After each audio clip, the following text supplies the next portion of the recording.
एक समय की बात है, किसी राज्य में एक शक्तिशाली राजा राज्य करता था। उस राजा के महल में बहुत से हाथी थे, किंतु राजा का सबसे प्रिय हाथी सरमन था। सरमन बहुत ही शक्तिशाली और बुद्धिमान हाथी था। राजा जब भी लड़ाई के मैदान में जाता तो हमेशा सरमन पर ही सवार होकर जाता था और अपना हर युद्ध जीत कर आता था। राजा ने सरमन के लिए एक अलग ही कक्ष बना रखा था, जिसमें सरमन रहता और खाता पीता था। सरमन की सेवा के लिए अलग से महावत लगा हुआ था। सरमन हाथी जहां रहता था उसी के पास कुत्ते का एक बच्चा भी रहता था। राजा का प्रिय हाथी होने के कारण सरमन को तरह तरह के स्वादिष्ट पकवान दिए जाते थे। सरमन के खाने के बाद जो भी जूठन बचती उसे चुपके से कुत्ते का बच्चा खा लेता था। सरमन शक्तिशाली होने के साथ ही बहुत ही दयालु प्रवृत्ति का हाथी था। उसने देखा कि कुत्ते का बच्चा उसकी जूठन खाकर अपना पेट भरता है, तो उसने कुत्ते के बच्चे से कहा, तुम मेरे खाने के बाद जो बचता है उसे क्यों खाते हो? तुम आज से मेरे साथ ही खाना खाया करो। उद्धरण चिन्ह। कुत्ते का बच्चा बोला, आप राजा के प्रिय हाथी हो, मैं आपके साथ खाना कैसे खा सकता हूँ?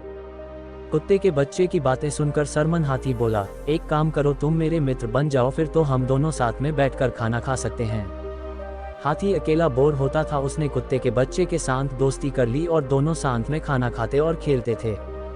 धीरे धीरे कुत्ते का बच्चा बड़ा होने लगा और अच्छा भोजन खाने के कारण काफी हष्ट पुष्ट हो गया। एक दिन व्यापारी उस रास्ते से गुजर रहा था। व्यापारी की नज़र उस कुत्ते पर पड़ी और उसने सोचा कि इतना हष्ट पुष्ट कुत्ता मेरे घर की रखवाली के लिए अच्छा रहेगा। व्यापारी ने महावत को कुछ रुपए का लालच दिया। महावत का कुत्ते पर कोई अधिकार नहीं था, फिर भी पैसे के लालच में उसने व्यापारी को कुत्ता बेच दिया। व्यापारी कुत्ते को अपने साथ ले गया। उधर कुत्ता भी हाथी से बिछड़कर बहुत दुखी था। कुत्ते के जाने से सरमन हाथी भी उदास रहने लगा और उसने खाना पीना कम कर दिया। धीरे धीरे हाथी कमजोर होने लगा। राजा ने जब हाथी की ऐसी हालत देखी तो वह बहुत चिंतित हुआ और उसने महावत से हाथी के कमजोर होने का कारण पूछा। महावत को भी समझ में नहीं आ रहा था कि हाथी को क्या हो रहा है। राजा ने राजवैद्य को बुलाया और पूछा, मेरे इस प्रिय हाथी को क्या हुआ, ये दिन प्रतिदिन कमजोर होता जा रहा है। राजवैद्य ने हाथी का परीक्षण किया और राजा को जवाब दिया, महाराज, हाथी किसके वियोग से दुखी है, इसी कारण इसने खाना पीना छोड़ दिया है और कमजोर होने लगा है। राजा ने जब इसके बारे में जानकारी एकत्र की तो उसे पता चला कि हाथी की दोस्ती एक कुत्ते से थी और कुत्ते के जाने के बाद से ही हाथी का स्वास्थ्य खराब हुआ है। राजा ने अपने सैनिकों को आज्ञा दी कि किसी भी तरह उस कुत्ते का पता लगाकर उसे वापस लाया जाए। सैनिकों ने कुत्ते का पता लगाकर व्यापारी सहित कुत्ते को राजा के सामने पेश किया। व्यापारी ने राजा को पूरी बात बतलाई। राजा बहुत दयालु प्रवृत्ति का था, उसने महावत और व्यापारी को माफ कर दिया और कुत्ते को हाथी के पास भेज दिया। कुत्ते को देखते ही हाथी अत्यंत प्रसन्न हुआ और कुत्ते को अपनी सूंड में लपेटकर अपनी पीठ पर बैठा लिया।